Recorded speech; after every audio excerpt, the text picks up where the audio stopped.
What's up guys, Jake Lowry here, and today we are very excited because we're going to be doing a redfish catch and cook. The first thing we're gonna do is catch some bait, and then once we get some bait, we're gonna go down to the redfish spot, start fishing, and if we catch one, we're gonna bring it home, cook it up, and make some delicious redfish for dinner. All that said, the weather today is very, very strange. We're supposed to get 2 inches of rain and a bunch of lightning. It's kind of sunny right now. You can see clouds behind me. The clouds are gonna move back in eventually, so crazy cold front coming through. It's too big a risk to be on a kayak with the way the weather is going on today. So we're gonna be on a on-foot mission, and there's a couple spots that I have caught some massive redfish at in the past. That said, I still feel pretty confident that we're gonna be able to make it happen today and get some redfish home. I'm not confident in my ability to catch a slot redfish, but pretty confident in my ability to maybe at least catch a bull redfish and use my only redfish tag of the year. That said, why don't we get the cast net out, why don't we get some bait in the bucket and see if we can't catch a redfish and get some dinner.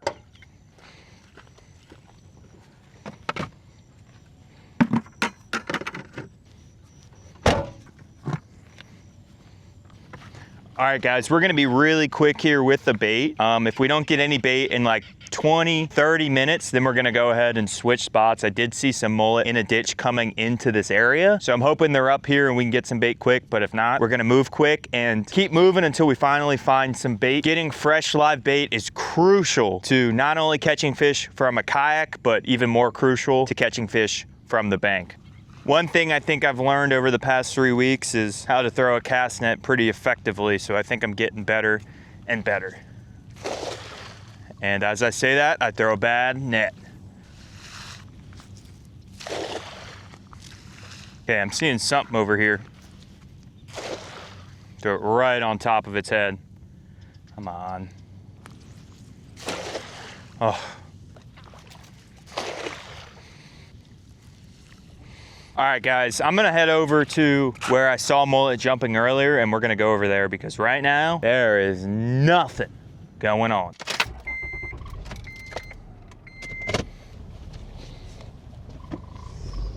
Don't want to back into this ditch in the old Acura.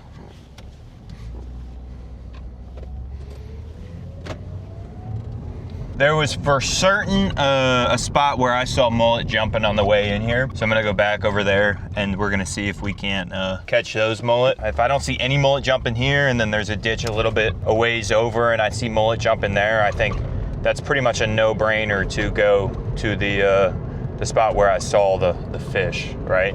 All right, there's a ditch right there, and essentially all I'm doing is cruising along here and looking to see if I see any mullet jumping.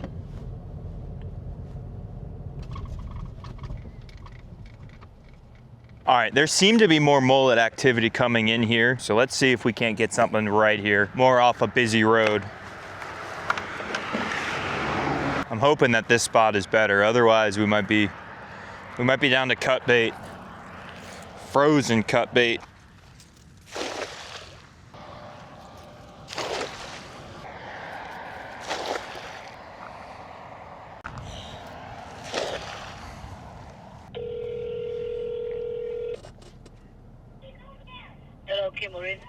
Hello, do you guys have live bait?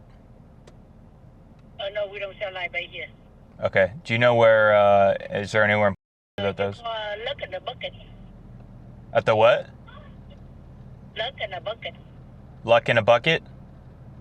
Yeah. Okay, thank you. Luck in a bucket. All right, we're headed to Luck in a Bucket. And we're gonna see if we can't get something there. I hope so. This place looks interesting. All right guys, we have successfully made it to the spot, and we're gonna be fishing a spot that is just a lot different than the spot we were fishing at the last time, but I have familiarity here, and I know this place has some giant redfish at it. This is the main shipping channel, the intercostal waterway, and it is like 80 feet deep right here in front of me.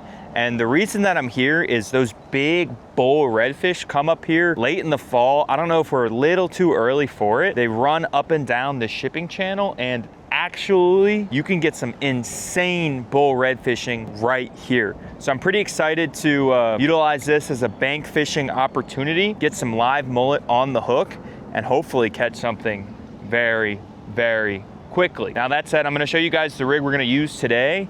And then I'll show you how I'm gonna rig this mullet on there, and we're gonna get casted out. All right, guys, we're standing here on the intercostal waterway. I wanna show you guys the rig we're gonna use really quickly here. First thing is we have a Carolina rig, so I have a 1 ounce lead weight with a bead, and then I have that tied to a swivel, 30-pound fluorocarbon leader, and a 5/0 circle hook. This is gonna be perfect, getting the bait all the way down in the bottom here and seeing if we can't catch a big redfish. So there is a little finger mullet right there. I like hooking these guys right through the tail. There he is.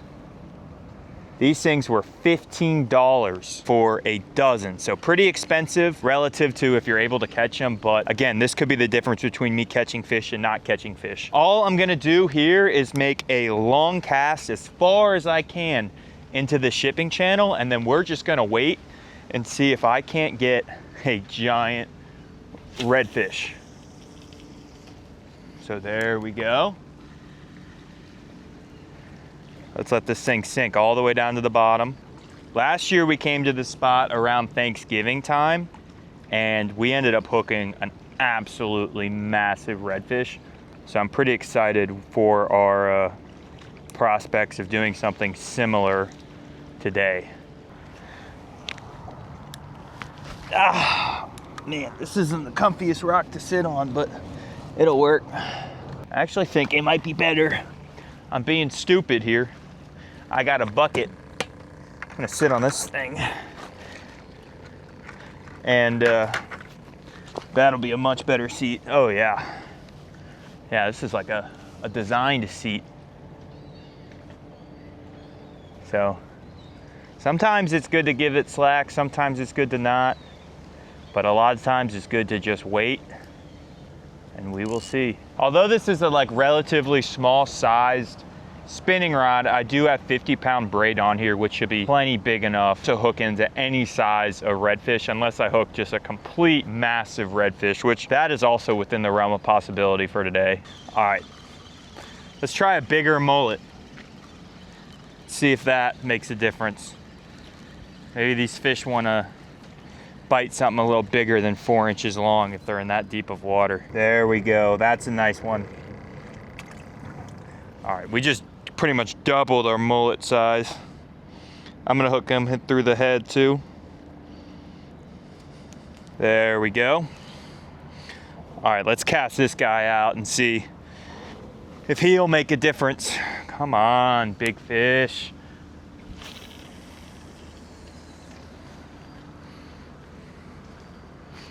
Come on, big fish.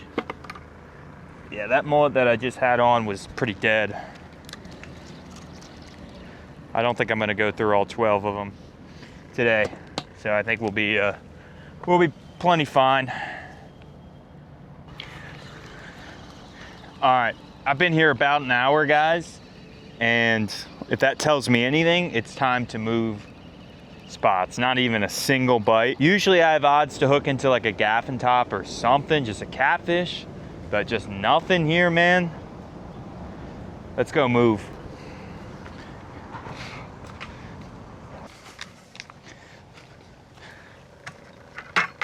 Make sure this mullet is still alive. He looks and appears to be still kicking. Let's get this thing casted out. I do like this spot a lot better, and pretty much exclusively for the reason that I'm actually out in the current this time versus that other spot I was pretty much just fishing the that little bay area, which I don't think was as deep. So this should be right in the main channel and give me the best odds to catch a fish. So let's then cast it out as far as I possibly can. Feels like it's sinking a lot quicker. And then let's get a seat on this bucket. All right, this actually is not a bad spot right here, just to wait out and give this mullet a solid amount of time before we recast. I'm gonna give it 20 minutes. Oh yeah. Oh yeah.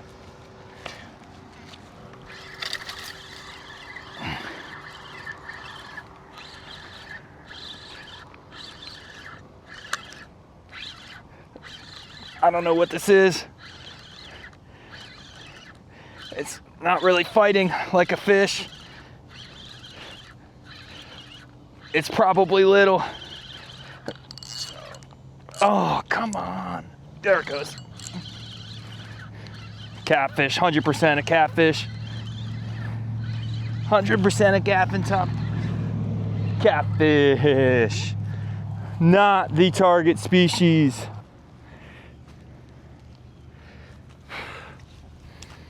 All right, guys, that is a gaffin top catfish right there. That is not the target species for today. So one of the reasons I'm not looking for this fish is because I'm not looking to eat catfish today. And then the other reason is that due to the heavy amount of PCBs that are found in these catfish, there's a consumption advisory. That means you probably will get a carcinogen if you eat these in your body. So I'm gonna avoid these today. And why don't I get my pliers to get this thing unhooked, and then we'll get him back in the water. Definitely not looking for a PCB meal today. I will say this about these things as well, is they also have venomous fins.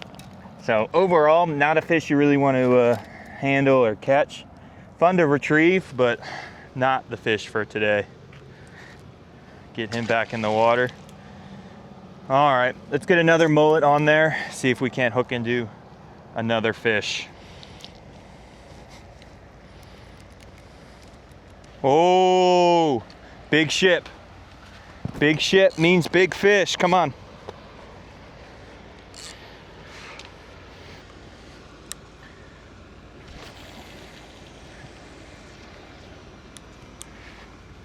Big ship means big fish.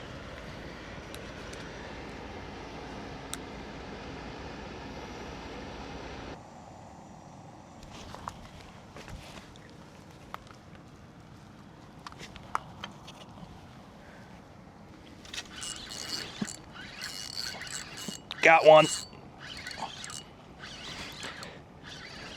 See what we got. Feels like a catfish. I think those redfish run by quite a bit. Definitely not a big enough redfish to make a difference. Unless he hasn't seen me yet. Nope. Found the catfish spot, guys. Ugh.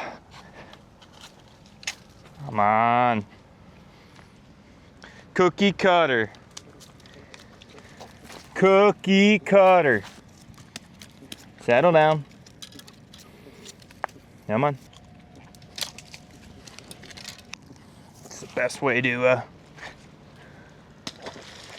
not have to touch them. Let's try and cast this guy up current, so maybe we can get him in the channel a little more. We do have a limiting factor today, and that's the amount of mullet that I have. So we want to keep that that usage to a minimal. So we'll see if we keep catching catfish here. I don't know if that means stay here and hopefully we can get through the catfish and catch a redfish, or that means we're effed. We need to go to a different spot again.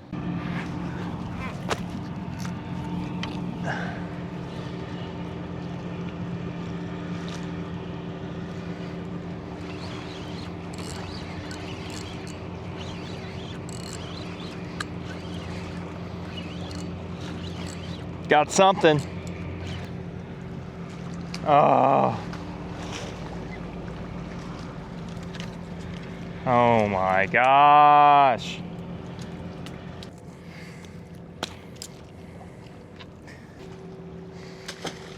All right, guys, we have arrived at the final fishing spot of the day. I am 100% certain that we are going to catch a fish at this spot. Let me show you the spot right now. That is right, guys. We are going to go inside HEB because we were unsuccessful at catching any redfish today, and we're going to get some redfish fillets, and then I'm going to show you exactly what my plan was to cook for dinner, and then we're going to go ahead and do that. The catch and cook is not over. The catch was just simplified by quite a bit. All right, guys, we have made it back to the house with the HEB caught redfish. We're gonna start cooking up redfish sandwiches. But first, before we do that, we need to get this thing filleted. So I'm gonna go ahead and get some fillets off of these bad boys. This thing did come scaled, so that was very convenient. But step one to filleting this bad boy is getting a cut right behind that first fin there. I'm gonna cut it right at an angle, just like that. And then I'm gonna get a second cut all the way down the spine of this, as close as I can get it.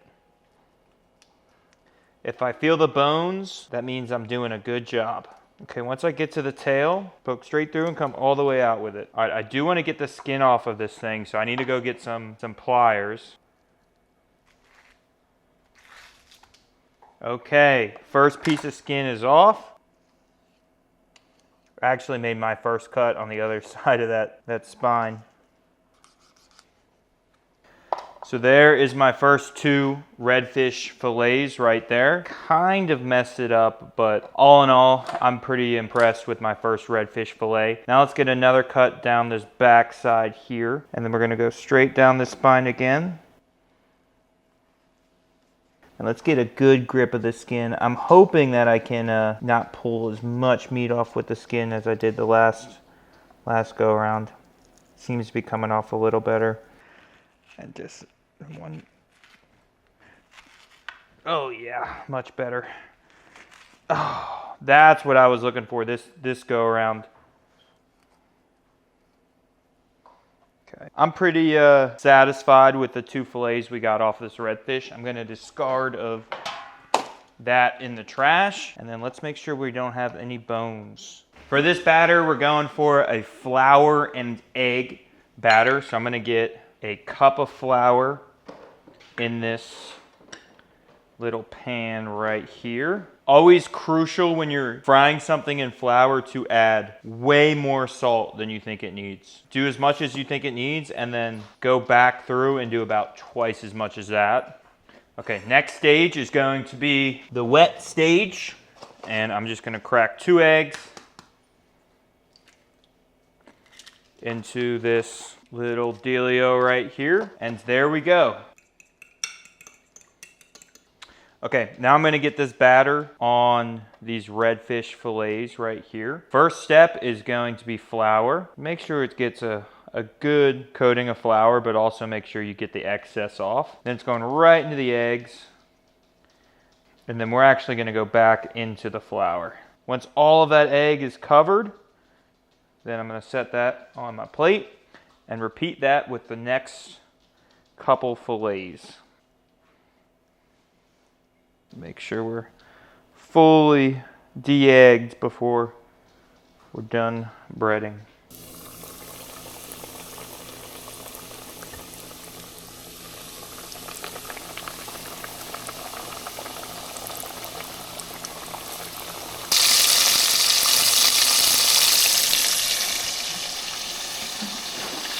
That is not your food. It's not, no, that's hot. Get down. All right, guys, the fish fillets are ready. They're gonna go in the oven at 170 degrees to warm. In the meantime, Gracie and I are actually going to make some French fries to go along with our fish sandwiches. So pretty excited there.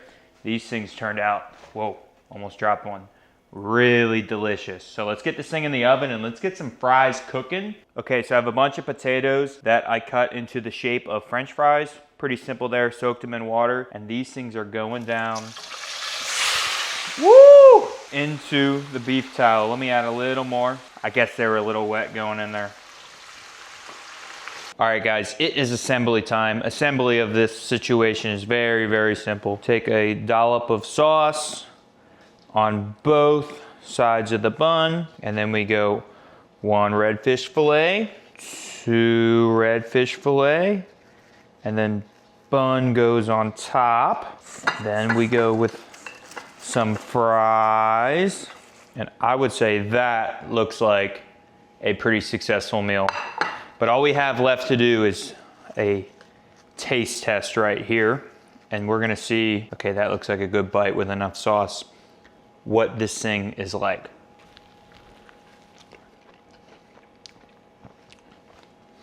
It's actually really good. Let me get it fried in some tartare. Mmm.